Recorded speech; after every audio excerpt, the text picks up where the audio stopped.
All right, so we've got the infamous Brandie Park on the call. I think I don't know if you're infamous or famous. I don't even know the difference between those two words, Brandie, but you're famous in my books. I think Sabs is infamous and I'll be famous. Is that fair? That's fair. I don't even know the difference between the two. If you say somebody's infamous or somebody's famous, what's the difference?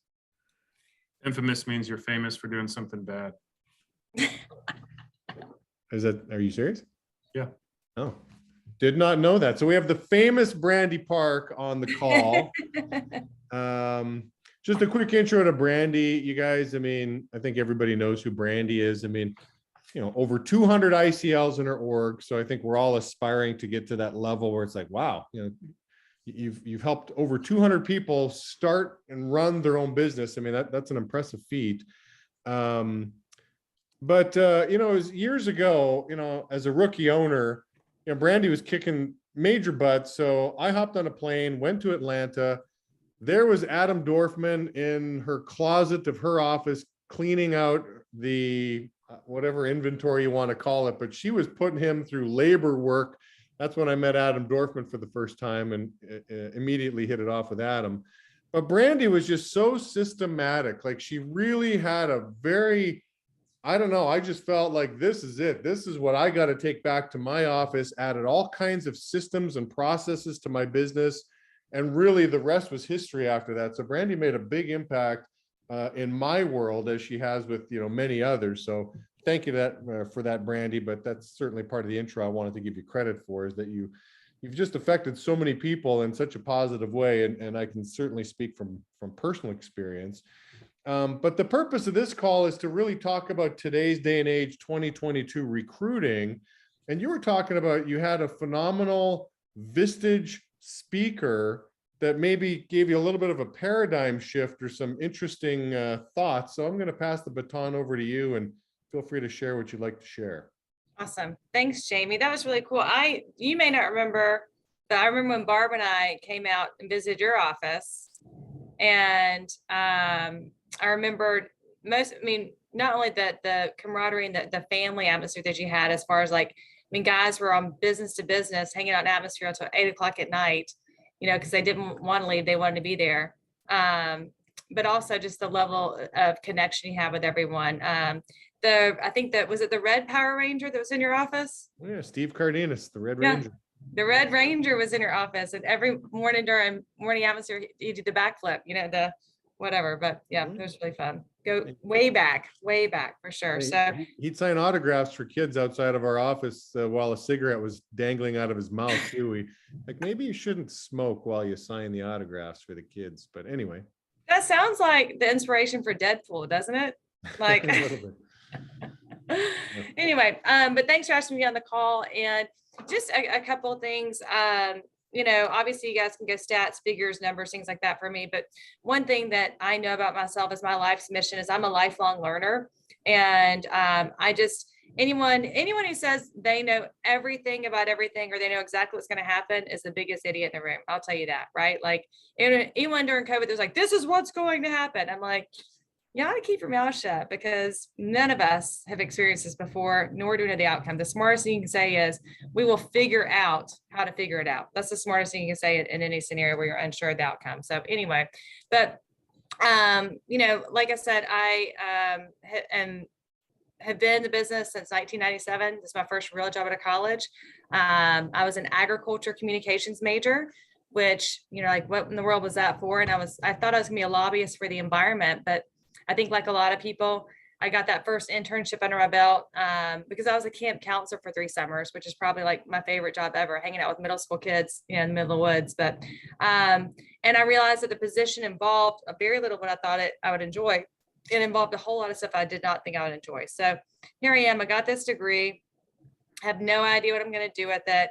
And back then there was no internet ads. There was only newspaper ads. So it wasn't like I could check out the company culture, right? Or, investigate before I came in. And so, very much so, it was my dad, I answered, said sports minded ? And I don't know about other people, but here in the South, college football is a religion. And I was fortunate enough to work for the athletic director of the University of Georgia, Coach Vince Dooley, the whole time I was in Athens. So I was definitely sports minded.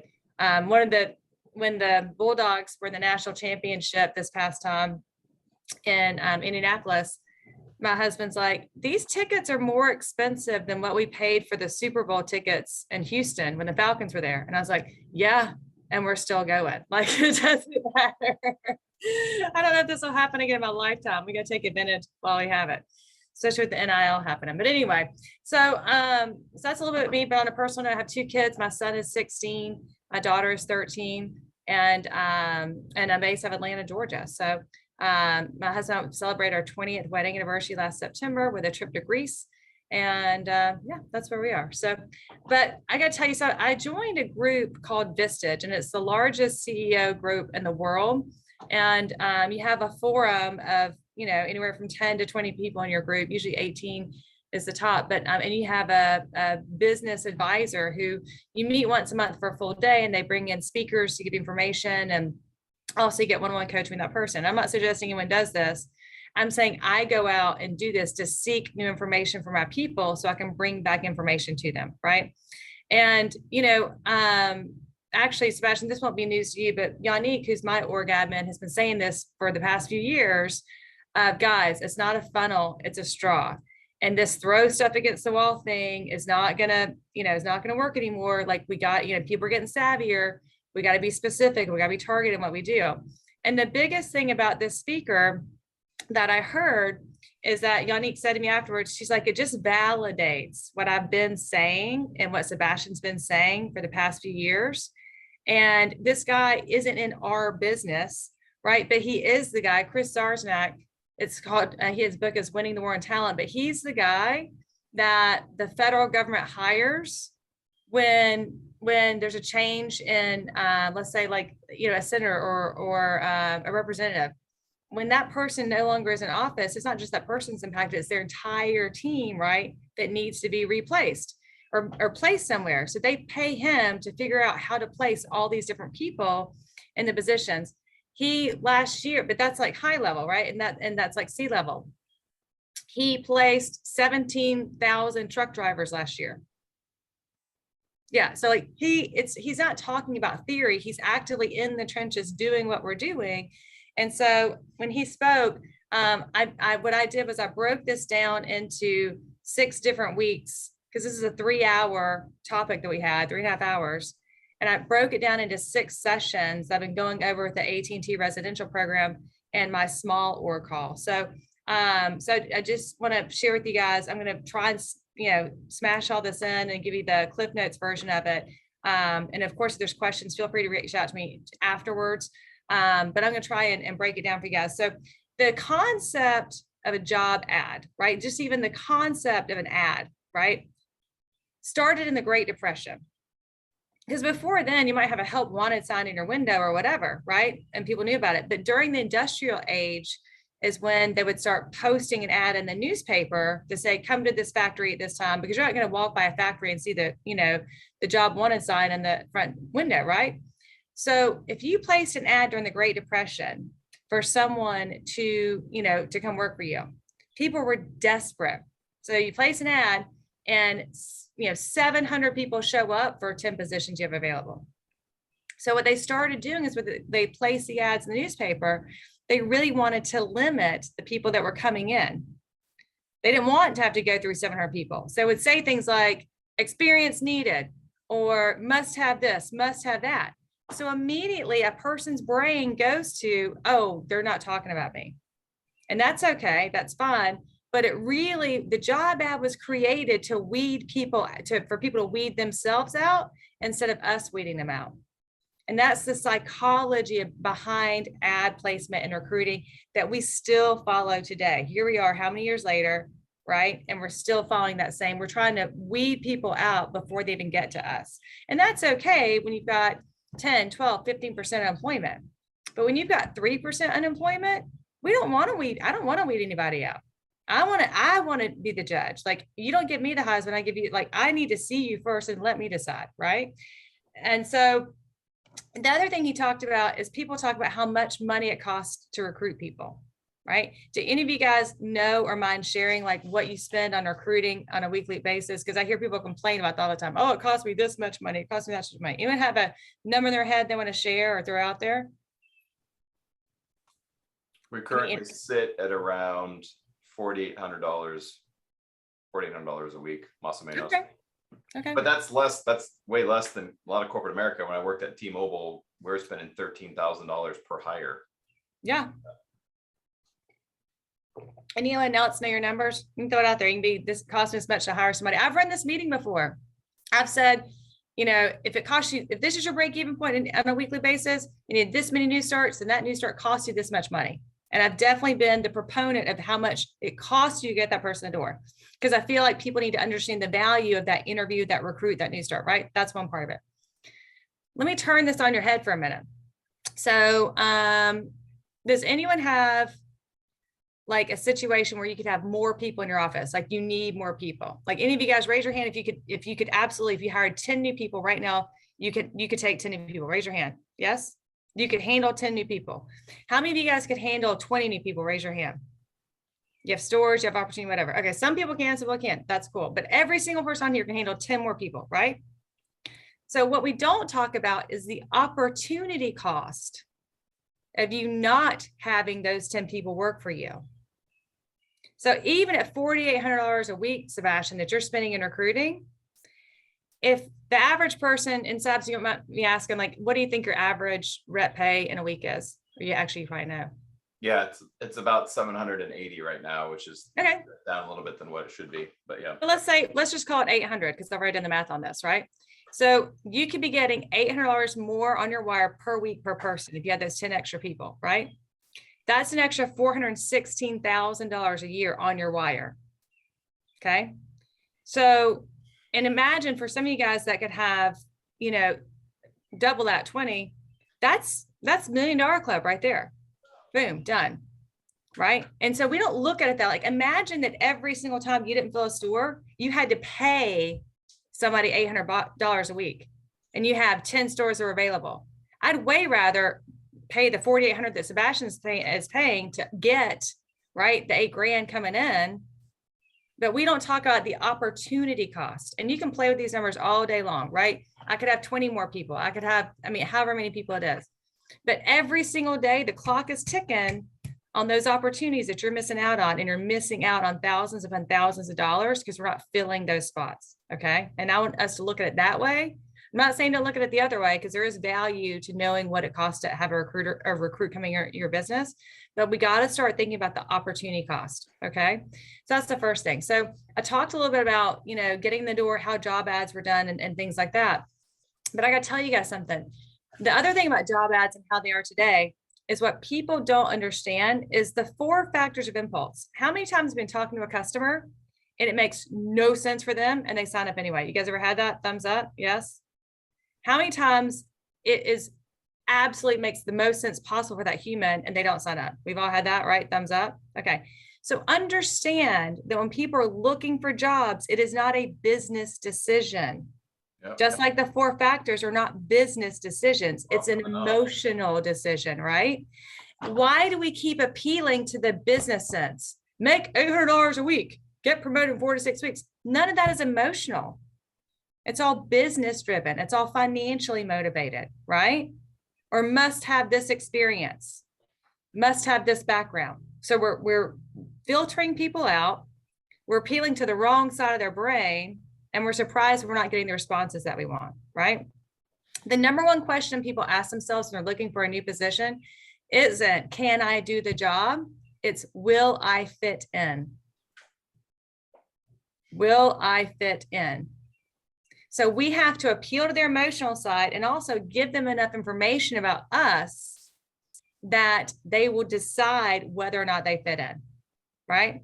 And that's why you're seeing, and I'm not going to talk about the nuts and bolts of recruiting. I'm going to go over like very broad scale. That's why you're seeing some of these managers who are doing TikToks and things like that. You're seeing the recruiting go through the roof because people get a visual and like, oh, I like that. I like these people. I could do that. And guess what? Some people are like, dude, that's weird as shit. I'm not into it. And that's okay too. That's okay. But that question of will I fit in, we're still answering it and we're appealing to their emotional side of things, right? So and I was talking to Vera about this, but the advertising method that Chris talked about was called the 3-box method. Okay. And so have any of you guys ever had a Snickers bar before? Ever? Yes. Okay. Those are my, like in my kids' Halloween candy, the little guys, that's my favorite, like go-to. I don't like a big old Snickers, but like the little guys are my favorite. So, Suck you but, in. yeah, totally right. So have any of you guys been in the convenience store lately and seen where it doesn't even say it's the 3rd most popular candy bar in the world, by the way. And it doesn't, some of them don't even have the name Snickers on the wrapper. Have you guys noticed that? What does it say instead? No one knows. Are you guys all like eating kale salads and like Something about hunger or something. So on the wrapper, it says satisfies, right? It says that on the wrapper, right? But you're right, Rami, you're right, which is their ads. Like if you look in People magazine or whatever, their ad doesn't say, all it says is hungry, question mark. That's the top of their ad, right? So the 3-box model, the number one thing that it does is at the top of it, it has, is that backwards? Can you guys read that? Yeah, you can read it. Okay, good. I'm hearing right. The number one, the top box is a question. Hungry, question mark, right? And the question connects to the person's current unhappiness. So when you're thinking about a job title, it might be like unsatisfied with your promotion opportunities, you know, do you hate your coworkers, right? Like these are all things like we're appealing to the emotional side of that person. And that first box is a question that's going to connect to that person's current unhappiness, okay?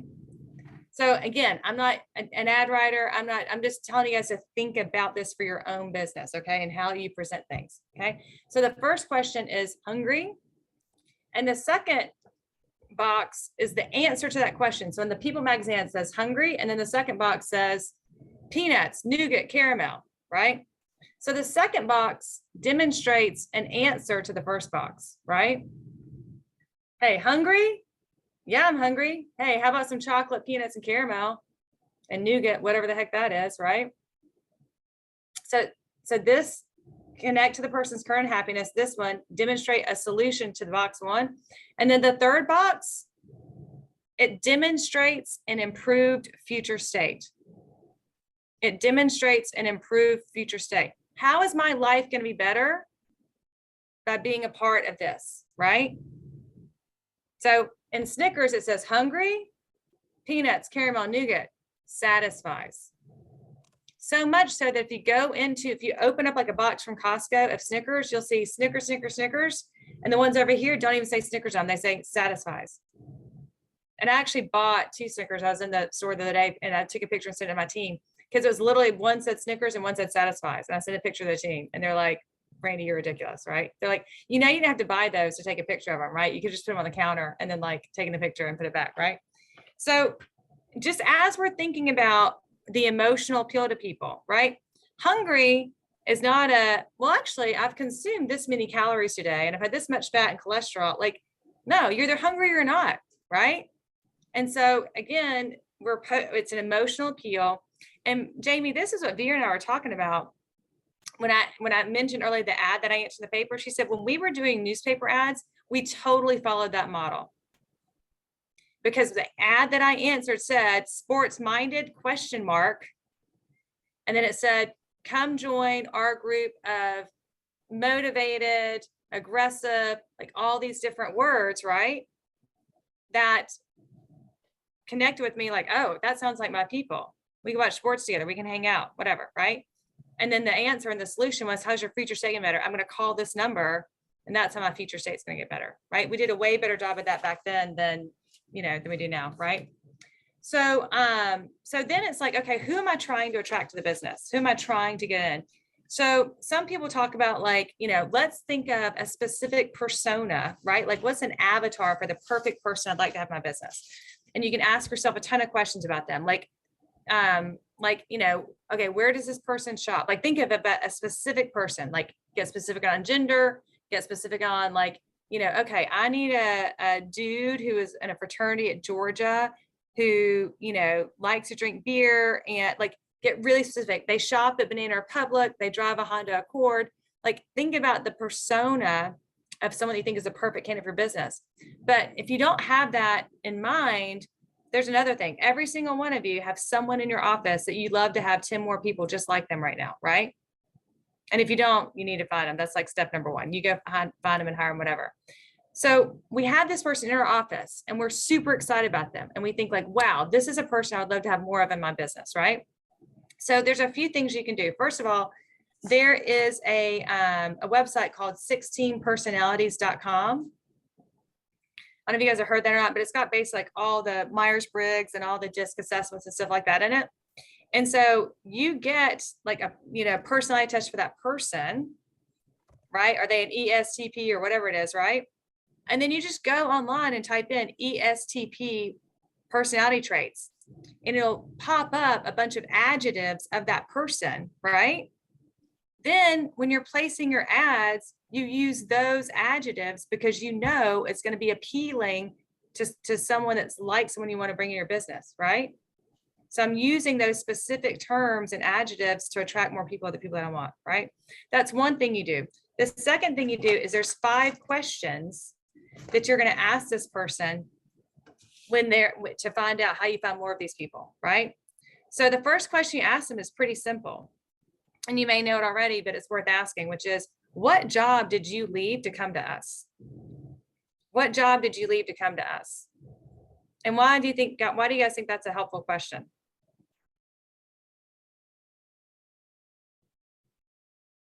Anyone? So you know what drove them away? Yeah. And by the way, if they came from a certain industry, maybe there's other people in that industry, right, that I can pull from, and then I can target my ads even better, right? So what job did you leave to come to us? That's number one. Number two, what changed in your life, personally or professionally, that made you decide to start a job search? What changed in your life, personally and professionally, that made you decide to do a job search, right? And there's 5 professional reasons people leave we're going to talk about later. But the third thing is, what platform did you use to find this job or to search with in general? Like during your job search, what platform did you use? And then I would follow up that with like, did you find this position through that, or did you find it through something else, right? But mainly, what tool did you go to? What words or phrases did you use to find that job? Or what words or phrases did you use during your job search, right? So again, we're figuring out, you're my perfect candidate. I need to know how you got to here. And then I want to replicate that, right? Or what other positions they're looking at. And then the last question, which is my favorite, is what is one thing about working here that is so awesome that we should be including it in our ads? Right? What is one thing about working here that is so awesome that we should be including our ads? So these are 5. So if you're not sure, like if you don't have the perfect person in your office right now, you can do the persona thing and figure out that perfect avatar. But if you've already got someone in your office, this is low-hanging fruit stuff, guys. Low-hanging fruit stuff. You've got that person in your office. We're going to figure out their personality type. We're going to use that to our advantage, our ads, and we're going to ask these 5 questions to get even more information, right? And so the other thing that I will share with you guys, well, we'll get to retention in just a minute. We'll get that in just a minute. But the other thing that I thought of when I was going through this with Chris is he said that 51% of all people who are actively employed currently are willing to leave their current position, right? 51%. And this is a question I pose to my owners is, I'm curious, because what I see mainly when we're hiring people, we seem to hire people who aren't necessarily working. So I'm curious about how easy is it for someone who's currently working to interview and accept a position with our company, right? Because if we're making it difficult for people who are already employed, who are probably awesome, good people, I mean, their current employer likes them, right? They're choosing to look for another job. What is the roadblock or barrier that's keeping us from hiring people who are already employed? And I don't have the answer. I just want you to think about your hiring process and some of the parameters you have on that, and just ask yourself, like, is it easy or difficult for someone to be a part of that? And just ask that question for yourself, right? And so the other thing that I wanted to go over with you guys is, as we're talking about this, is the 5 reasons why people leave their current position. And I would ask you guys for input because I love being interactive, but I'm nervous that I'm going to get radio silence, so it's fine. I'll just keep talking. But and you guys could probably guess these, right? But the number one reason why people leave is a bad boss, right? A bad boss. And bad can be determined a lot of ways. Unfortunately, all of us have been guilty of being bad bosses, because we're going to talk about later on about the main reason why it's difficult to retain people is lack of communication and not managing expectations. So we'll hit that in a minute, right? But bad boss, all of us have mismanaged communications with our people. All of us have, all of us have been a bad boss at some point in time. It just is what it is, right? Number two is a negative culture. A negative culture. And none of us want a negative culture. The sad thing about negative culture in our businesses is sometimes if it's there, we probably don't realize it until that person leaves, right? We hear all about it after that person's gone. Oh, they said this, they did that, they, whatever. But you got to be on the lookout for that. And if you want to know if your culture's negative or not, you need to spend a lot of time with your new people. They'll tell you everything you need to know. The third reason is lack of growth. Lack of growth. The fourth reason is money, finances. And what's crazy to me that, guys, I added up. So like between the first three make up 65% of the reason why people leave positions. That's the vast majority. And we have all three of those in spades. We're awesome. People want to be around us, right? We've got great culture. We definitely have growth, right? And that's like 65% of the equation right there. And that next one, like I said, was money. And that's only like 15%. Like that's like nothing, like only 15%. And the last 10% is a transition with the company. Like they get bought or sold, or, you change clients or campaigns, or, something happens. Like you used to be virtual, you're in person, you used to be in person, now you're virtual, whatever, right? But like, it's just transitioning the company. But those last two only make up like, very small percentage, like 25%, right? So those are the 5 professional reasons why people leave, right? And so, what we want to talk about is we're talking about why people leave, how to attract them to the business, how to get them to start. But, one thing we're talking about with our offices and with our managers is we want to talk about once we've recruited these people and once they're in our businesses, how do we retain them, right? If we're going to retain them, we have to be aware of the signs that people are thinking about leaving.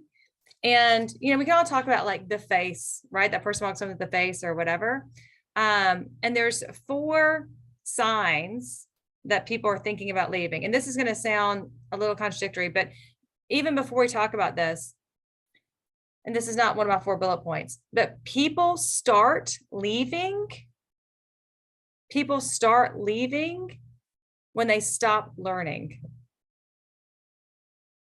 right? People start leaving when they stop learning.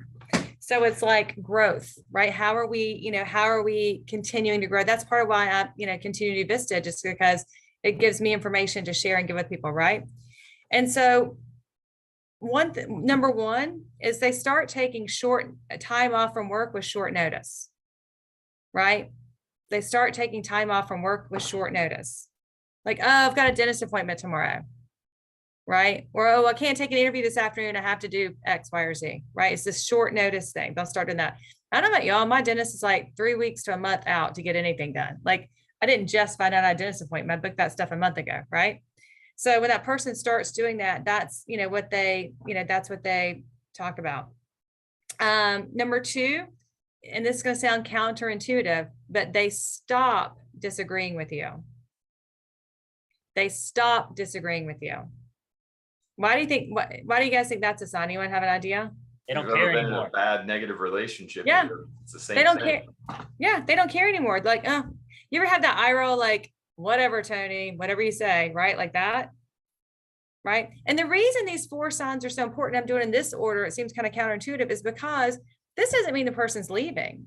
It's an indicator that they're unhappy, but we can talk about how to retain that person and to turn them around. And that's what I'm going to talk about in the next steps, right?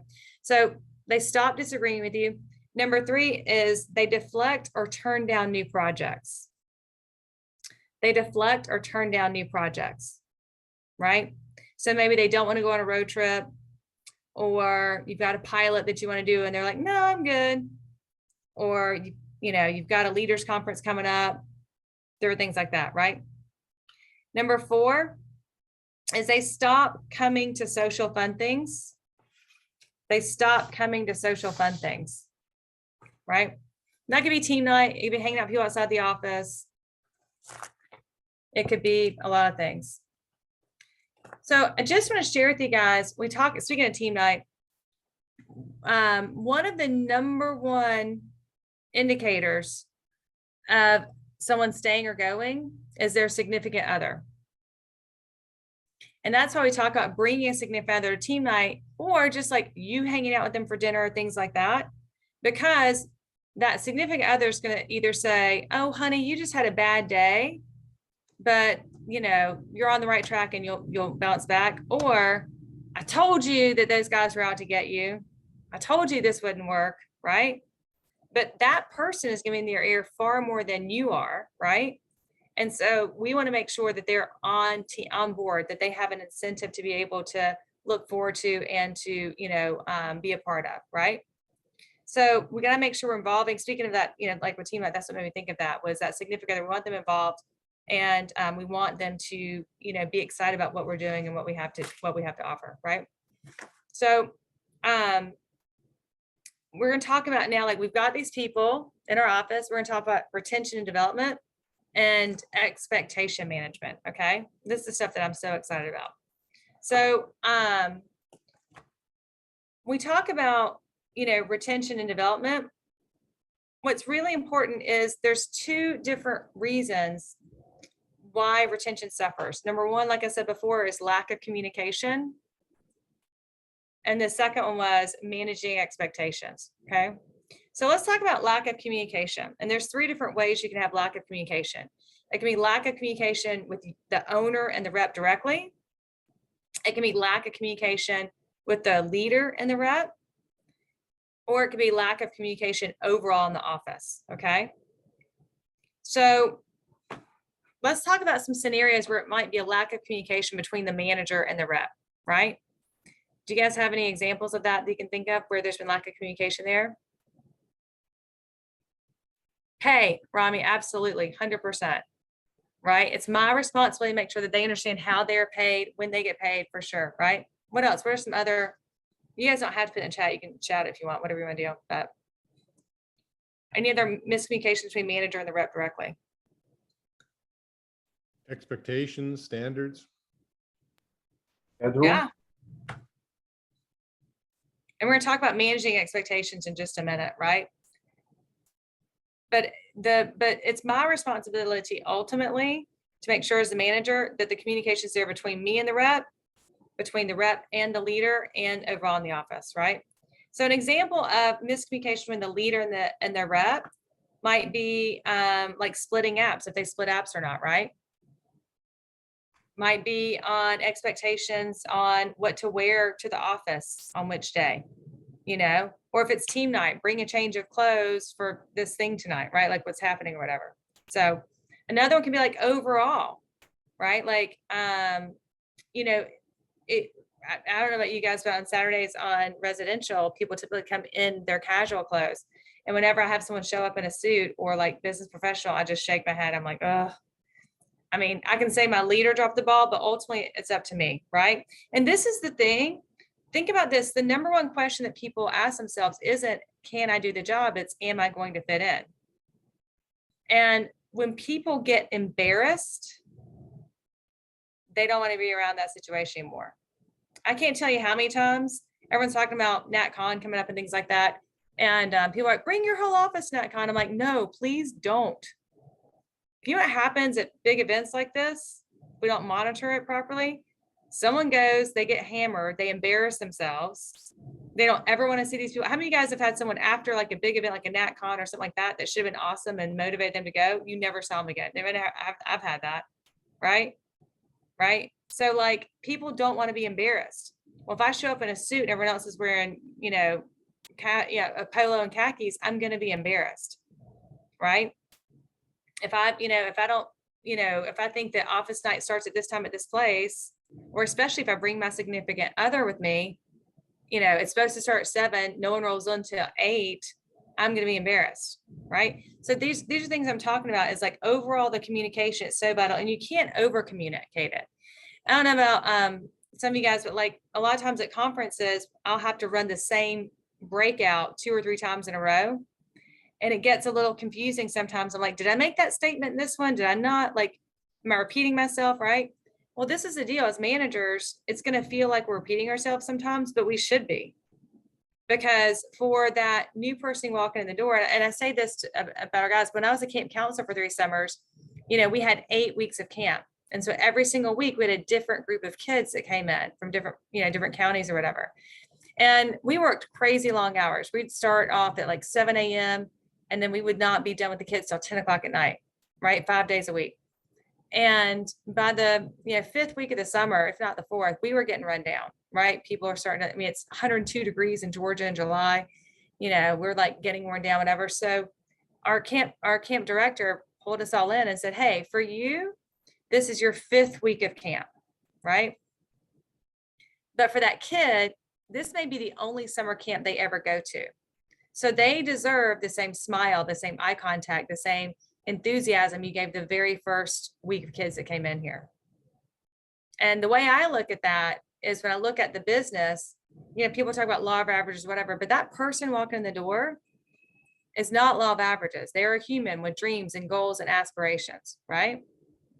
And so I don't know about you guys, but like, I have the benefit of hindsight, because I can look back in my career and see those pivotal moments when the Michael Sessions and the Ed Cunliffe and the Adam Dorfman walked to my office. But what you don't know is that I treated every single person that walked in like they were an Adam, like they were a Michael, like they were an Ed, because I didn't know. I wasn't that good of a talent scout to say like, oh, you're going to be the dude that generates 400 grand a year of me in overrides every year, right? Like I didn't know. But what I'm thankful for is I treated every person that came in as if they were going to be that person, which is why I have those people in my business, right? If you knew that the next person that you took on an interview personally was going to, in the next 5 to 10 years, be generating $100,000, $200,000, $400,000 a year for you in overrides, what would you do differently? Right? What would you do differently? Would you take them to dinner sooner? Would you spend time with them outside the office? What would you do? And the answer to that question, if there's anything you would do differently, just do it. Just do it, because it becomes a self-fulfilling prophecy. And that's another thing that I've done with my guys is I'm like, hey, so, Erica, you're supposed to have a new start on Monday, or it's Monday morning. You're supposed to have a new start today. Yes, I do. Did you call them over the weekend? Yes, I did. Awesome. Let me see your phone. And I'm not checking your call log. That's not what I'm checking. Did you save that person's number in your phone? You didn't save their number in your phone, Erica. Well, I wait until they get into leadership, or I wait until they get into, they show up before I save it. Well, guess what? If we wait until a certain point, if we wait until they get into leadership, they're never going to get into leadership. Because as a leader, if I don't believe they're going to stick, it's a self-fulfilling prophecy. They're not going to stick. Worst case scenario, when you save someone's number in your phone, 3 years now, when you get a butt dial from them, you knew who the heck it is. That's your worst case scenario, right? But what's far more tragic is when people get in the habit of assuming that people aren't going to stick, they're not going to stay. And then guess what? How hard am I going to train that person if I'm assuming they're not going to stick? How much time, effort, energy am I going to put into them if I don't think they're going to stay? Am I going to spend time outside the office or meet their significant other? Probably not. So we have to teach the mindset of, we assume that everybody's going to stay and stick, because none of us know. None of us have I do have my magic 8 ball on my desk right here, but like none of us have a crystal ball to say, this person's going to be, Adam Dorfman's going to be Adam Dorfman, right? You just don't know. You just don't know. So we're talking about lack of communication. Let's talk about managing expectations. Okay. Now, I had, we talked managing expectations. There's all kinds of expectations someone might have, but I want to just share with you some opportunities to watch out for when you're talking managing expectations. So I had a leader one time that said to me, like, I want to be promoted to assistant manager by NatCon. I'm like, okay, so let's go over your numbers. And we went over their recruiting numbers. And it took them 4 second round interviews to get a new start. And then it took them 3 new starts to get a leader promoted, right? So if you take 4 times 3, it equals 12, right? So it took this person 12 second rounds to get a leader. Does that make sense? You guys follow my math there? So if it takes this person 12 second round interviews to get a leader, and they need 4 leaders, let's do some math here. 4 times 12 is what? Oh my God, we really, yeah, we are those people, aren't we? 48 people. 4 times 12 is 48, right? Yeah, I know. Get off your calculators. We're getting dumber by the minute. No, but so 4 times 12 is 48. So it's going to take her 48 second round interviews to get promoted to assistant manager, right? 4 first gen leaders. So the conference was a month and a half away. Was it physically possible for her to take out 48 seconds in the next month and a half? I mean, possible, but then let's talk about like training and promotions and whatever, right? Like in theory, she'd have to take out 4 a week to make that happen, right? Like, so my point is this, I just said to her, I'm like, you're not going to get promoted before the conference. And she's like, what? I was like, it's numerologically impossible. Because what we do is we let people set dumb goals like that aren't physically possible to attain. And then they get disappointed because we didn't manage their expectations, and then they leave. And it's our fault because we let them set the stupid goals in the first place that weren't possible. So what I said to her is I said, hey, listen, if you want to get promoted for the conference, these are your numbers. I'm not doing anything to you. I'm not like voodoo magic over here, whatever. These are your recruiting numbers, just like in the field, right? I'm not changing your law of averages. You have control over your law of averages. So you have a couple options. You either get better at promoting leaders. So it takes fewer new starts to get a leader for you. You can get better at interviewing. So it takes you maybe it takes you 2 seconds to get a new start, right? But these are your numbers for you to work with and deal with. These aren't Brandie's numbers. These are your numbers. So I actually have a physical calendar that I print out like a month at a glance, like the month of June, the month of July. And we like calendar out like, okay, if you have 2 new starts this week and 2 this week and 2 this week, what's it look like? And so we talk about managing expectations. To me, that's a bigger picture of like the timeline for promotion. That's part of it. But guys, there's unintended consequences of everything, right? I don't know, Jamie, have you had your leaders conference yet? B2B and res, yes. Retail. Okay. So like, at the leaders conference, we had ours this past Sunday. And I told the guys today, probably a little too late, I'm like, you have people in your office who thought they were going to walk up and get that top leader pin, and they didn't get it. And you didn't have a conversation with them, managing their expectations about why they didn't get it. Hopefully like a healthy conversation about like, hey, listen, you're right there, but these are, this is your stop, start, continue combo, right? Like you're doing this great, you're doing that great, but this is what we need to get better at. Hopefully you'll get a top leader pin the next event. But that person, what you'll see, again, after a conference, they think this is this, and then it's here. It's not that they're unhappy. It's that there was a difference in what they expected in the reality of the situation. And we have control over that. All it is you gotta make sure that the reality meets their expectations. That's all it is. You don't have to do anything different for them, but just make sure you're on the same page with where they're and what they're doing. Because then you have unspoken consequences of that person being like, I didn't get the top leader pin. I'll show them. No. And then guess what? They don't play full out on Monday or Tuesday or Wednesday the week after. Their production starts to go down. Maybe they lose a person or 2 on their team, and they have this downward spiral where it becomes a self-fulfilling prophecy where they really didn't deserve the top leader pin, but the reason they didn't deserve it is because they started doing, being negative, whatever, after the conference. That makes sense? So, and it goes back to that, like, why didn't I get the second round interview today? I rolled yesterday, right? Like, think about this. All these expectations these guys have every single day. And I actually talk about this, but there's a thing called the 6 universal emotions. And when people are like disgusted by something, it's because the implied rules are broken. Doesn't mean the real rule is like nothing to letter of the law. It means there's an implied rule of high roller gets the second round interview. I was a high roller. I didn't get the second round interview. You suck. And I'm going to roll a donut today just to prove it to you that I'm mad at you or whatever. Right.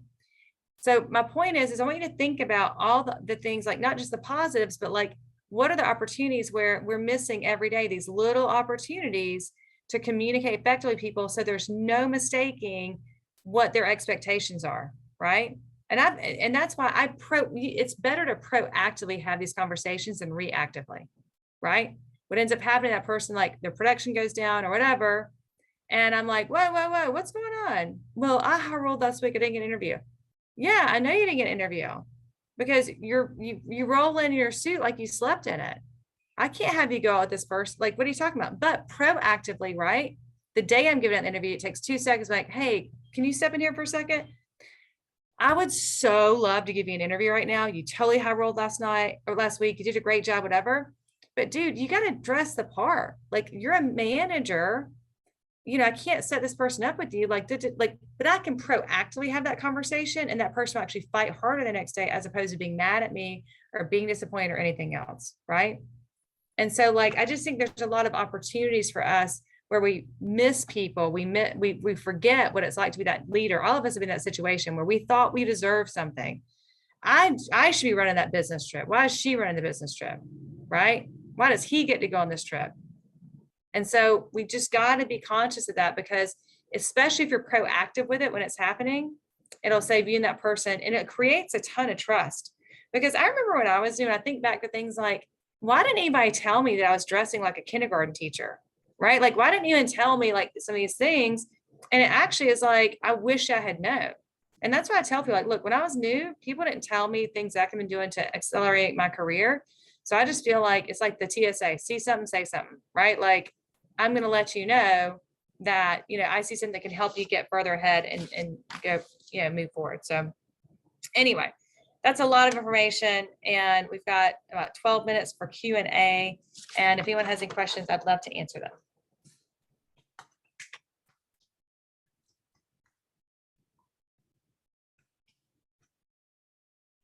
I have a question. Yeah. You said the 4 signs that people are going to leave. The number 1 was taking time off with a short notice, right? So how would you go about that if you start noticing that? How would you try to nip it in the bud if it becomes too much? Well, this is the thing, is the reason's never the reason, right? The reason's never the reason.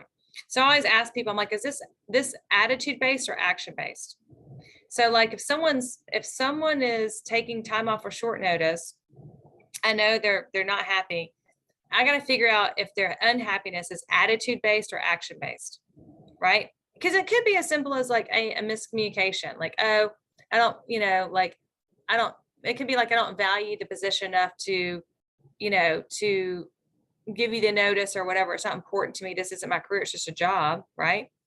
Or, and that's like action based, or it could be attitude based, where again, it goes back to the managing expectations.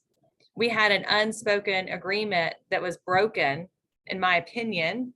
So, and a lot of times, sometimes people are job searching during that time, whatever. But the way I approach it is, I never, like most people in that scenario would sit down and say, Tony, it's not how we operate. You got me, give me one notice, this, blah, blah, blah, whatever. I'm not going to do that. I'm going to bring in and say, hey, Tony, what's going on? How are you feeling about stuff? I notice your production's here. I know, whatever. What are your expectations for the next few weeks for you? Where do you see yourself? I'm talking more about that, right? Because that's really what the reason is. Because it doesn't matter. You may actually have a dentist appointment. I don't know. But the fact that you didn't tell me beforehand, right, it is, is part of that. And so I'm going to figure out what the real reason is what I'm going to talk more about that kind of stuff. I'm going to have like a full on like 15-minute one-on-one of like, hey, where do you see yourself the next couple of weeks? And because what happens, let's say that you are dealing with something emotionally or mentally, whatever, and I bring you in, I'm like, hey, Tony, you're not going to be an assistant manager, if you don't, you're going to grow your team if you're taking days off like this, or you're not going to hit production this week if you do this. So what happens is I seem like the jerk, right? So whatever you're feeling just got validated. See, I told you Brandie doesn't care about me. She just wants me to make more money for her. see, I told you, whatever, right? So I'm never going to have the conversation about what the thing is. I'm just recognizing the thing is a symptom of something else, but it's not the thing, if that makes sense. So I'm going to figure out like, hey, what's really going on? And like, where do you see yourself? Are we here? You know, are we partners or not? And kind of go from there. Because all it's going to do if I have that conversation with you about like, you know, hey, partners don't call out like this and blah, blah, blah, whatever. All it's going to do is validate the fact that I'm some sort of jerk and you probably should start looking for another job, right? It'll be more understanding and less of aggressive towards it.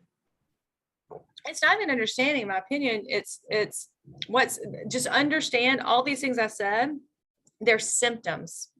They're symptoms of something underlying, right? And so I want to figure out what the underlying is. Now, I'm not going to say like, hey, I know you really have a dentist appointment. What's really going on? I'm not going to do that, but I'm going to figure out like, you know, where do you see yourself in the business? You know, how can we help you reach the next level? I'm going to ask kind of those kind of questions more so than anything else. Are you happy with your production right now? What can we help you with your personal development? I'm going to ask those kind of questions more so than the other, and I'll figure out the symptoms. So I'll figure out why that person is presenting that symptom. It's like this. It's like, you know, here in the South, like in the springtime, it's awful. Like people get like watery eyes and they're like the pollen's like this. Like we're the #1 city, Atlanta, for allergies in America. Like it's awful because we have so many things blooming. Everyone's like, you have so many trees there. I'm like, yeah, and so many allergies too.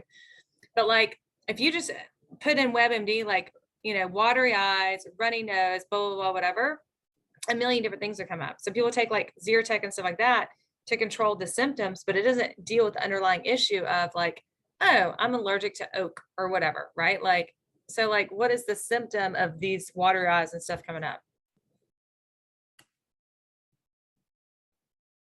Thank you.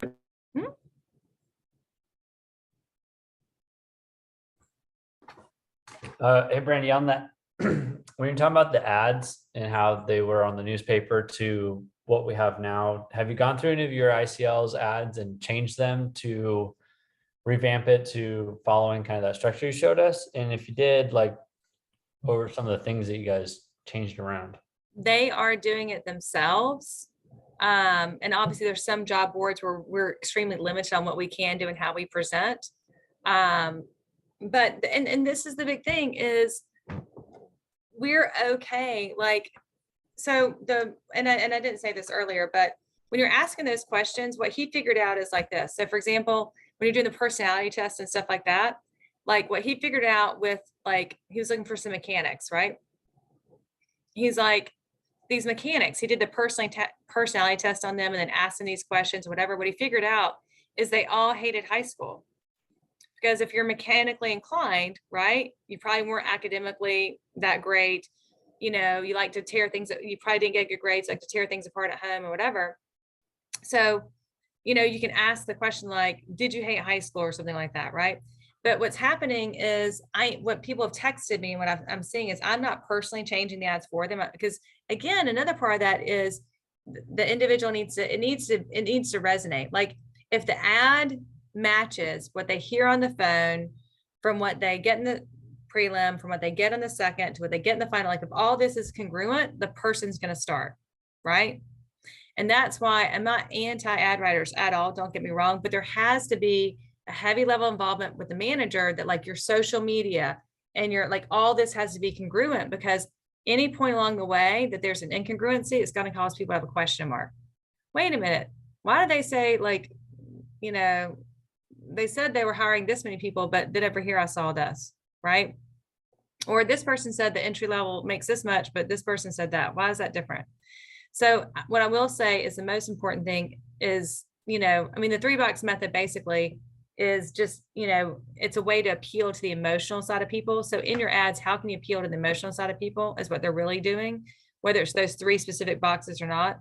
And then the second part of that is, you know, you guys would be amazed, go back and look. One of my outside deals, we were going back through and like the new hire paperwork they were sending out to people was like, half of it was like, what are you talking about? Like, this isn't even what we talk about in the, you know what I'm saying? Like, it just, you ought to just go back, because if you did nothing else, but go back as a brand with fresh set of eyes and answer your own ad, like put in a resume, whatever, answer your own ad, and then go through the process, you'd be amazed at the incongruencies we have, from your offer letter to, you know, to your interviews, to all that kind of stuff. So my point is people are changing what they're doing.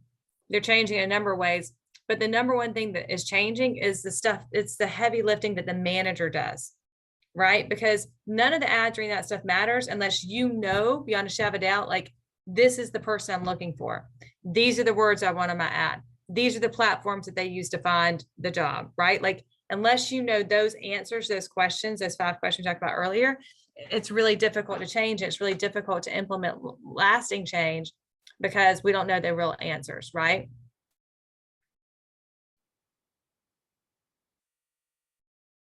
And that's why people ask me, they're like, can my recruiter sit on this call or see this recording? I'm like, and everyone loves to do that. Let's pass it off and not have to handle ourselves. We have to do the heavy lifting. We have to ask these questions and we have to figure out the answers to these questions. And it's not heavy lifting, right? It's sharpen the saw stuff. It's like, let me step back and do this bit of work over here so that I can get 10x over there.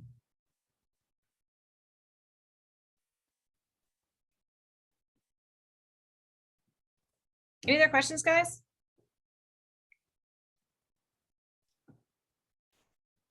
Well, Brandie, we appreciate, we got a little extra bonus time. We only slotted 30 minutes for this call, but we got a little bit of, that's okay. We'll take the extended version. No problem. No problem there. We love you, I Brandie. didn't We want to ain't cut you going off. anywhere. I'm dropped so a lot of sorry. gold. But the No, calendar meter had for 5:30 to 6:30 in my meeting maker. did it? Oh, okay. Yeah. No worries. I didn't want to slow you down. You had a lot of, you gave us a lot of content, so I don't even know how you'd squish that into 30 minutes. So Sorry about that. no apology necessary. Thank you so much, Brandie. We appreciate it. Everybody give her a little applause or thumbs up or some kind of little emoji. Thank you so much, Brandie. Thanks, guys. Thanks, Brandie. Thank you, Brandie. Thank you.